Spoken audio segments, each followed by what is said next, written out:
So today is May 22nd, 2008, and we are in Lineburg High School. I am currently interviewing Norman Weisbecker. He was born on 9/19/22. That's a long time ago. Okay, so with me right now is Norman's wife, Jane. and Miss Jacobson, Steve Fisher, and Melissa Prusky.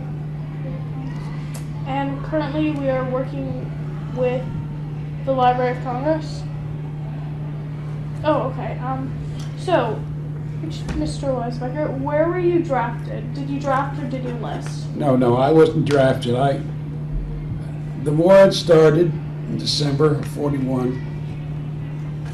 I sat for some competitive examinations in March of 42, deciding where to go. I knew that probably by the summer I probably would be drafted. So I wanted to take an initiative and move ahead. So I was lucky enough to be appointed a midshipman USNR and sent to Maine Maritime Academy in Castine, Maine. Tell me about your boot camp / training experiences. Well, I didn't go to boot camp. But I went to Maine Maritime Academy, which was a training program between the Merchant Marine and the Navy. 16 months, very competitive. We, on a 24/7 schedule.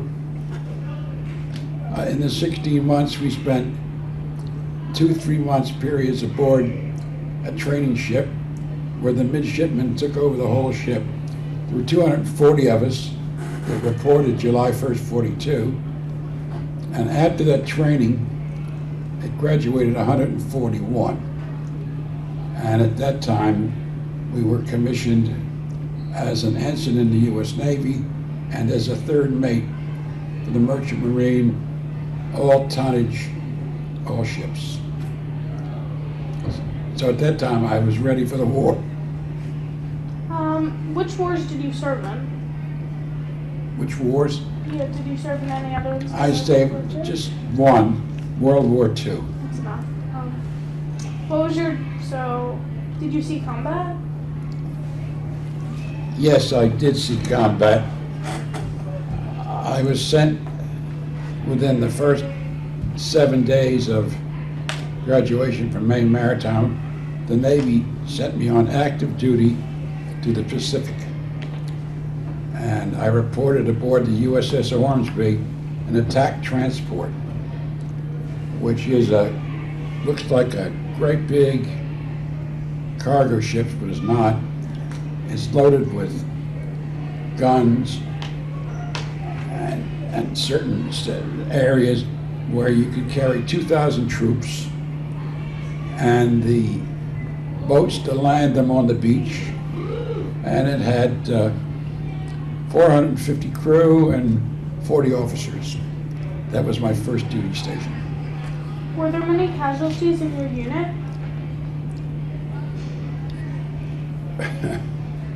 Aboard the USS Ormsby, no. Although the Ormsby took the lead in, the ship it did, took the lead in 11 naval operations. I was with the Ormsby, I was in 5 of them, where I was an assistant beach master. Landed behind the 4th wave and stayed 2 days, then came back to the ship. Always thrilled to get back at the ship. Yes, there were casualties. Tell me about a couple of your most memorable experiences.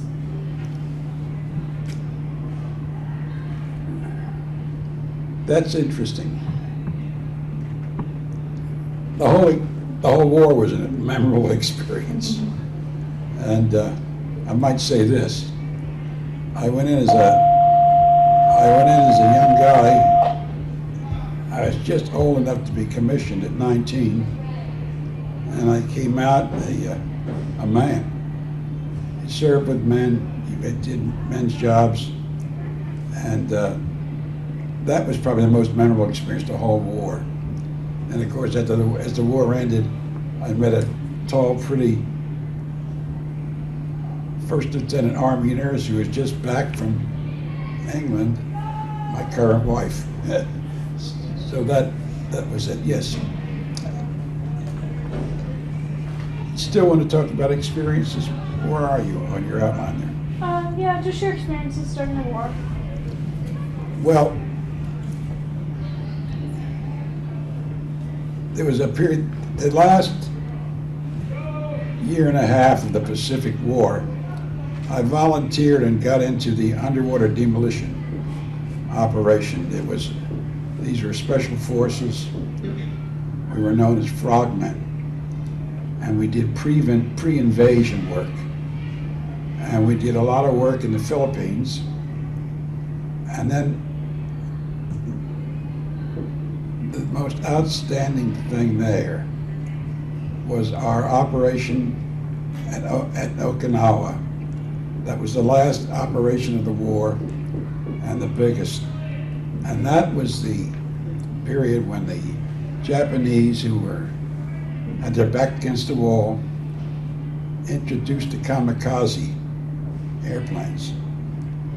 And I was with the pre-invasion fleet, and we sat through 56 special air raids 3 days before the invasion with kamikazes, flying over, seeing what they could do with the whole fleet firing at them. They seemed to fly right through it. And then they would try to crash aboard the ship, and they did. That was that operation in Okinawa was the most disastrous operation as far as losing ships were concerned of the U.S. Navy in the war. We lost over 30 ships from kamikazes. And one of the duties we had, because we did pre-invasion work, we were needed for other things after the invasion started. We went aboard a destroyer that had been hit by a kamikaze as a team of damage control, etc., to help.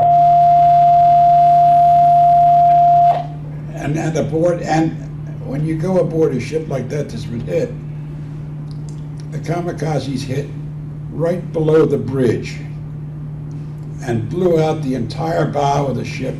Looked like somebody took a can opener and went around and took the whole deck off. But when you'd go aboard and you could find in a gun tub, in a gun area, 8 men on each side and 8 each way, 24 men, all killed by concussion. And you see men that are dead, 24 of them right ahead. And then you get into areas where people, the bodies are burning and the ship is listing and so forth. You really see war at its worst. And that's a memory that I'll never forget. Were you ever a prisoner of war? Was I ever what? A prisoner of war? No, ma'am, I was never a prisoner of war. Thank God. Were you awarded any medals or citations? Yes, I sent in some records. I had medals of medals. I had medals for the Atlantic War, the Pacific Victory Medal, Philippine Liberation Medal, and the Presidential Unit Citation for UDT 17. That was my team. I was a platoon officer on that. And we also received the Navy Unit Commendation for our work at Okinawa. So those two were special, yes. What was the highest rank you ever achieved? Lieutenant. Tell me a bit about everyday life during the war. Everyday life where? While you were aboard your ship, how did people entertain themselves? What was the food like? First of all, during a war on a ship, and you are in, say, the Pacific Ocean, the whole ocean is the battle ground. You're not out there just sailing around. You're you're underway to a destination. And you have to be vigilant every minute of every hour of the day. So you're not on a cruise where you have to be entertained. Everybody had a job. They had watches to stand. They had duties aboard the ship to do. And you were very busy from dawn, which you had general quarters every morning at dawn until it was bright, probably 7:30, 7:45. Then you would have general quarters at 6, 7 o'clock, that's daylight savings day, until 8:45. So the time before that, you might have a watch. You were on watch. So there was not a lot of time to worry about entertaining yourself aboard a ship in an enemy war zone. How do you stay in touch with your family? V-mail, which is a letter. It ended up about that big, but V-mail worked very well. Now, they had a hard time catching us because we were always on the move. And you would get mail. Let's say you'd get into a place like the New Hebrides. You'd get in there and your mail would be waiting for you. The mail would be probably 2.5 months old, but it all looked good when you got it. And of course, the cookies they sent you, after being in a box in the mail in a bag for 2.5 months, getting walked on, stepped on, thrown around, you had a handful of crumbs. Of course, you always wrote they were delicious. What did you think of your fellow soldiers or officers? What did I think of what, honey? Your fellow soldiers and officers? What did I think of them? Well, the officers, as a young officer, I had a great education where I could watch the older men and the seasoned officers, how they operated, what they do, how they handled things. And from them, you would take the best part that you saw in them and adopt that for yourself. So I found it to be the greatest faculty you could find. By and large, I had great respect for all the officers, some more than others, like life. And as far as the enlisted men were concerned, they were wonderful. They did exactly what you asked them to do. Nobody complained too loudly. If they did, it was behind your back. So the men were dedicated and they were wonderful. Did you keep a personal diary? Did I what? Keep a personal diary? No. I did in my head. Do you recall the day your service ended? Miss, I could just about... I'm sorry. Do you recall the day your service ended? The day my service ended? Yes, it ended on May 31st, 1945, because the next day in Newport News, Virginia, I married my wife. So I remember the 31st because the next day was the first day I was really separated. Did you work or go back to school? I went to school, back to school, yeah. Was your education supported by the GI Bill? Of course it was. It was wonderful. Where did you go to school? I went to school, it's now Bryant University in Rhode Island. Did you make any close friendships while in the service? Yes, I did. I made some very close friendships. One with a senior officer, senior to me, who was my roommate aboard the USS Ormsby. I still keep in touch with him today. A fellow by the name of Jack Carl and his wife. And also from Maine Maritime, 3 good friends. 2 of them are still kicking around. 1 is gone. But you make some long-term friends. We've been back, my wife's been with me, we've been back to 2 or 3 reunions of the USS Ormsby and renewed acquaintances with a lot of people there that we served with, and a lot of the reunion is everybody, but a lot of the enlisted men knew me and I didn't know them. You never do in that situation, but I made a lot of good friends. People, if I needed, I could count on them. Did you join a veterans organization? No, I did. How did your military experience influence your thinking about war or about the military in general? How did my experience what? Influence your opinion about war or the military in general?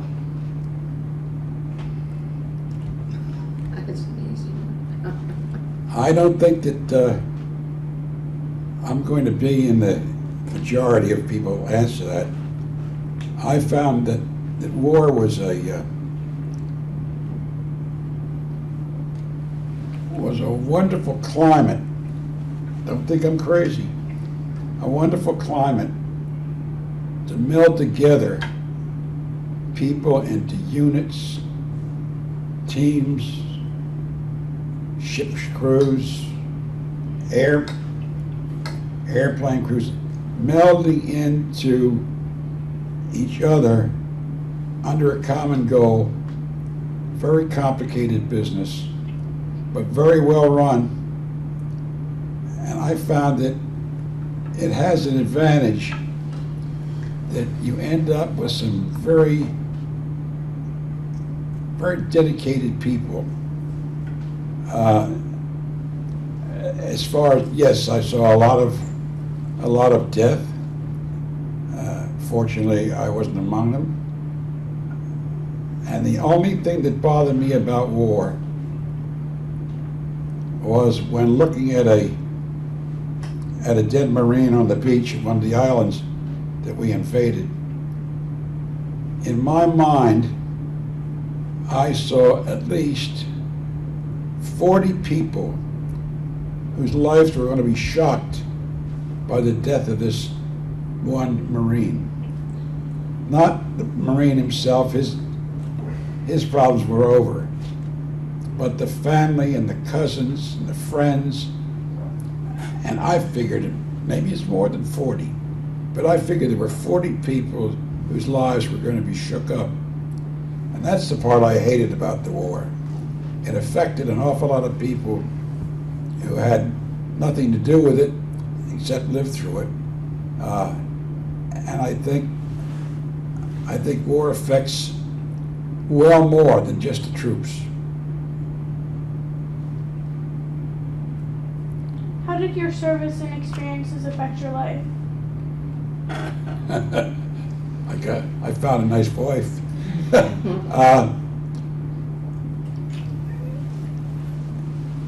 I grew up from a rah-rah schoolboy to what the Navy said I had to be, which was a gentleman and an officer. I learned how to handle myself in mature situations. I learned how I should act. I learned by watching polished people do their job, how to do the job. And that part affected me. It rounded me off into a mature person. it had a profound effect on me as a person and my personal feelings about things. Is there anything you would like to add that we have not yet covered in this interview? Well, let me think about it. You covered it quite well. You've hit the main points. All people aren't going to fit into the same thing. I think the one thing I'd like to add is this, that you have to get the picture. We were doing pre-invasion work 4 days before the invasion of Okinawa. And that was where the Navy put together the biggest invasion fleet they had ever had in the Pacific. And we were working 3 days before, making sure the beaches were clear and getting all the information we could, because we took that information after we did our job, we gave it to the troops who were 3 days behind us, and we helped them prepare for their landings. And when we do that, we would take our boats, our LCBPR boats, with the frogmen on board. We would drop them off every 15 yards, the length of the beach, and they would swim in. They decided to do this after all the years of training and experience, where we usually did this at night. They announced we were going to do it in the daytime. Bright daylight. So this operation was the first one done in bright daylight. And we had one thing that gave you a lot of comfort. When we went in with our boats to run the beach and drop off our swimmers, we were 500 yards from dry land.